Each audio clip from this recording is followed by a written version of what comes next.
Banyak budaya dan masyarakat yang berkontribusi pada masa keemasan Islam. Di antara mereka adalah orang Persia, yaitu nenek moyang dari Iran modern, yang memegang peranan sentral. Orang Persia merupakan kekuatan utama di balik pendirian dinasti Abbasiyah pada tahun 750 Masehi hingga tahun 1258 Masehi. Salah satu masyarakat yang paling maju secara budaya yang melahirkan masa keemasan tersebut.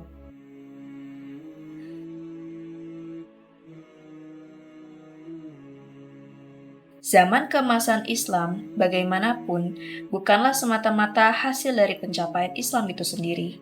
Memang, kerajaan-kerajaan Islam pada masa itu mencakup sejumlah besar orang Yahudi, Kristen, Hindu, dan bahkan Tionghoa yang memberikan kontribusi yang signifikan dan abadi terhadap pencapaian sosial, budaya, dan ilmiah Islam. Semua bekerja sama dengan harmonis untuk mewujudkan kontribusi intelektual, ilmiah, teknologi, arsitektur, dan lainnya yang menjadi dasar dari apa yang kini dikenal sebagai zaman keemasan Islam.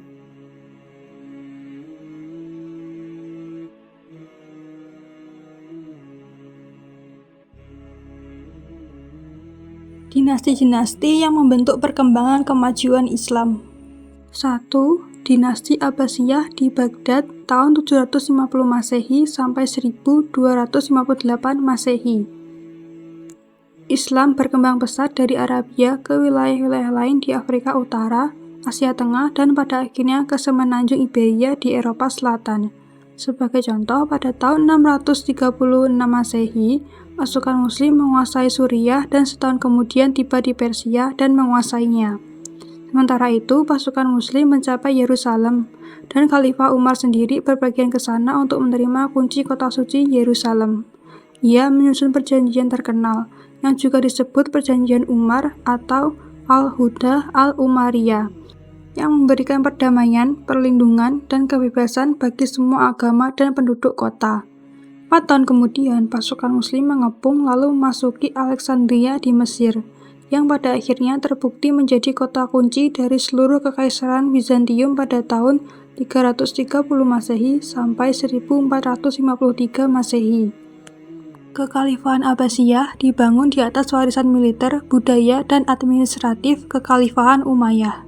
Namun, mencapai kematangan politik yang lebih besar dan memiliki kekuatan militer yang cukup kuat dan stabil untuk mengalihkan perhatiannya pada penciptaan kemakmuran ilmiah dan budaya. Misalnya, Rumah Kebijaksanaan atau Beit al-Hikmah menjadi titik awal zaman keemasan, yang menurut sebagian besar ahli membutuhkan proses bertahun-tahun perkembangan sosial, teknologi, dan militer untuk mencapai titik waktu ini. Dalam banyak hal, Rumah Kebijaksanaan mengintegrasikan semua pengetahuan yang diketahui pada masa itu ke dalam satu sistem tunggal. Hampir seluruh pengetahuan ini diterjemahkan dalam bahasa Arab dan disebar luas di seluruh kekaisaran Islam.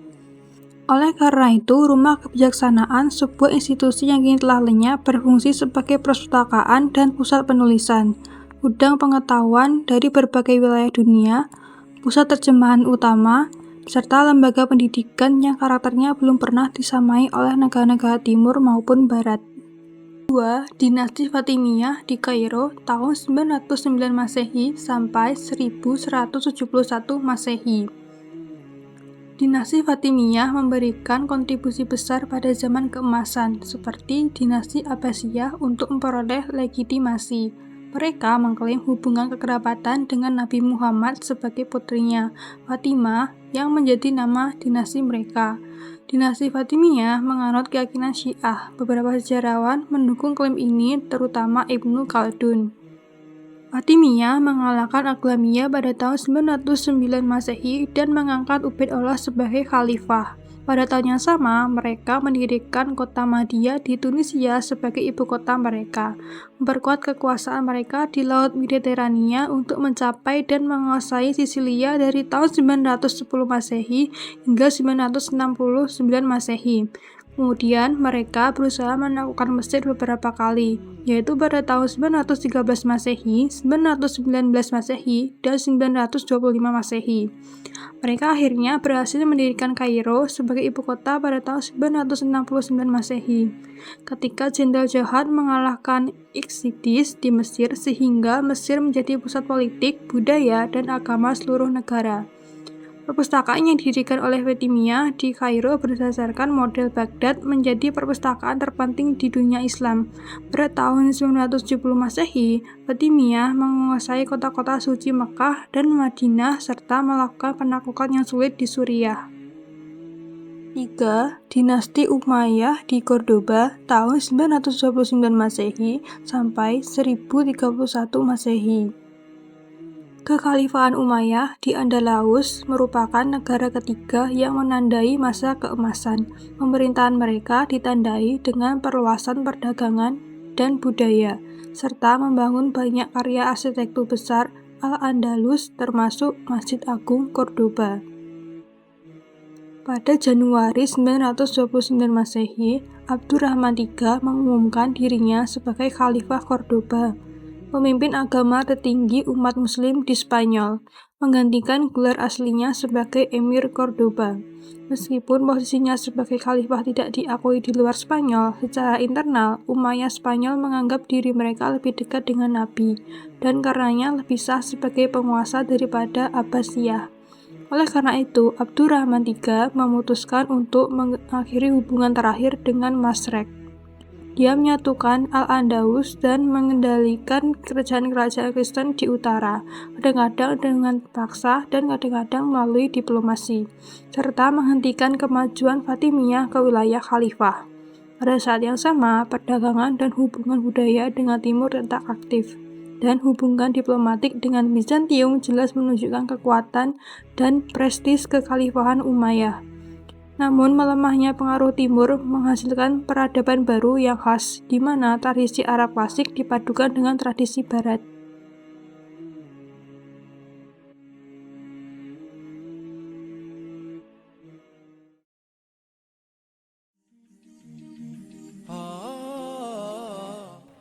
Munculnya ilmuwan-ilmuwan Islam pada masa keemasan Islam merupakan hasil dari berkembangnya budaya keilmuan, dukungan politik, serta terbukanya interaksi antara peradaban Islam dengan kebudayaan lain.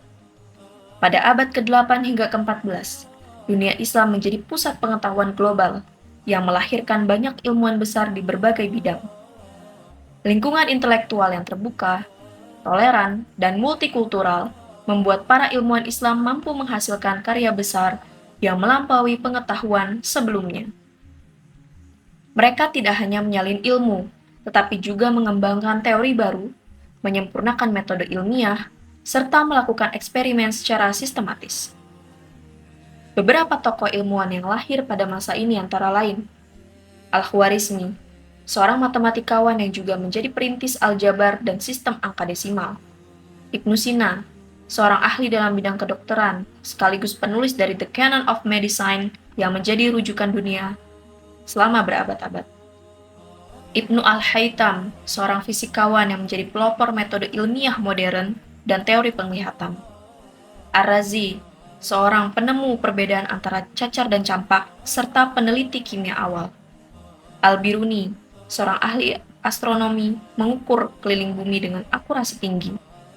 Al-Idrisi, seorang pembuat peta dunia paling lengkap pada masanya. Kontribusi para ilmuwan Islam tersebut menyebar hingga ke Eropa melalui pusat-pusat ilmu di Andalusia.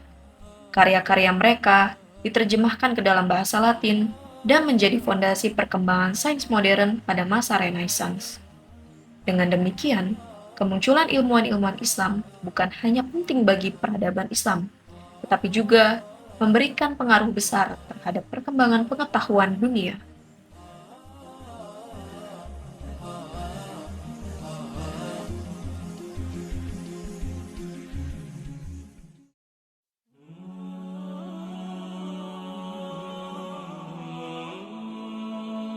Faktor-faktor yang memfasilitasi kemunculan zaman keemasan Islam. Yang pertama, sistem politik. Pemerintahan yang didasarkan pada kerangka hukum yang jelas telah dikenal di negara Islam sejak zaman Nabi.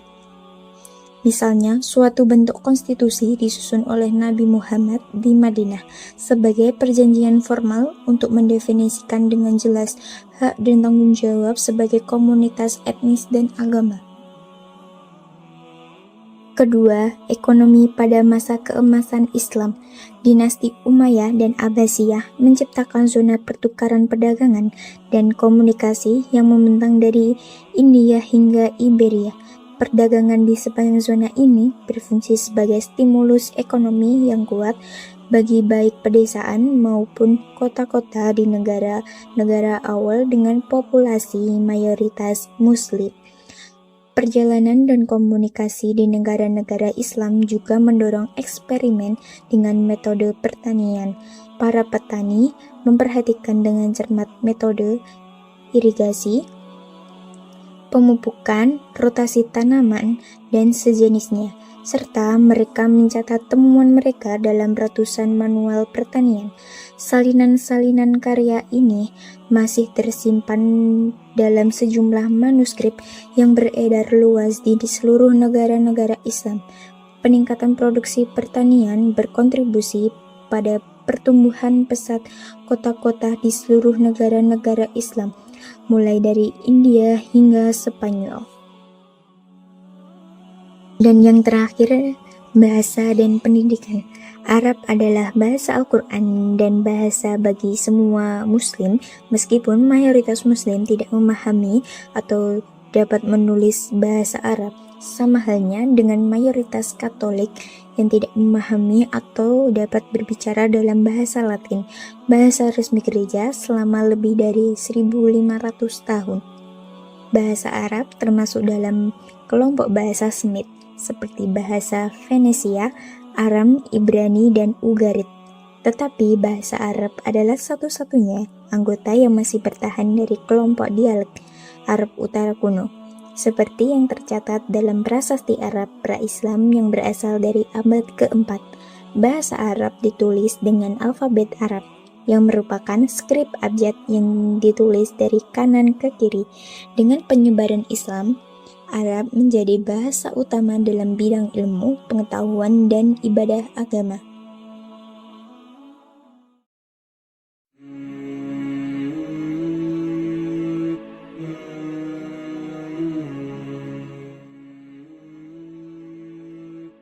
Peradaban Islam pernah mencapai puncak kejayaan, seperti menjadi pusat ilmu pengetahuan, perdagangan, dan kekuatan dunia. Namun, seiring waktu, peradaban tersebut mulai mengalami kemunduran. Ada beberapa faktor penting yang menyebabkan hal ini. Pertama, perpecahan politik dan lemahnya kepemimpinan. Setelah masa keemasan Abbasiyah, dunia Islam terpecah oleh konflik internal dan perebutan kekuasaan. Muncul kerajaan-kerajaan kecil yang saling bersaing, melemahkan persatuan umat. Banyak pemimpin yang lebih sibuk mengejar kemewahan daripada membangun kesejahteraan rakyat. Ketidakstabilan ini akhirnya menghambat perkembangan ilmu pengetahuan, perdagangan, dan pertahanan negara. 2. Stagnasi intelektual dan melemahnya tradisi ilmiah. Semangat ijtihad, yaitu semangat pembaruan pemikiran, mulai memudar. Para ulama dan cendekiawan lebih memilih taklid, mengikuti pendapat lama tanpa inovasi. Lembaga-lembaga pendidikan kehilangan produktivitasnya, riset berkurang, dan kebebasan berpikir dibatasi. Akibatnya, dunia Islam tertinggal dalam inovasi ilmu dan teknologi. Ketiga, kemunduran ekonomi dan perdagangan. Jalur perdagangan internasional yang sebelumnya dikuasai dunia Islam perlahan diambil alih oleh bangsa-bangsa Eropa. Pendapatan negara menurun akibat korupsi dan melemahnya administrasi. Aktivitas ekonomi merosot dan kota-kota besar kehilangan kejayaannya. Sektor pertanian yang dahulunya maju menjadi tertinggal karena kurangnya inovasi dan dukungan pemerintah. Keempat, serangan eksternal dan tekanan militer. Pada tahun 1258 Masehi, serangan pasukan Mongol menghancurkan Baghdad, tempat pusat ilmu dan pemerintahan Islam. Perang salib juga melemahkan kekuatan politik dan militer untuk waktu yang lama. Banyak perpustakaan, pusat pembelajaran, dan budaya Islam hancur akibat peperangan. Tekanan dari luar mempercepat keruntuhan struktur politik dan ekonomi yang sudah rapuh. Kelima, penjajahan dan dominasi Barat. Pada masa berikutnya, negara-negara Eropa mulai menjajah wilayah-wilayah Islam. Sumber daya alam diambil dan ekonomi dieksploitasi, menyebabkan ketergantungan dan keterbelakangan. Sistem pendidikan tradisional tidak mampu menandingi kemajuan Barat dan modernisasi yang terlambat membuat dunia Islam semakin tertinggal dalam bidang ilmu pengetahuan, militer, dan teknologi.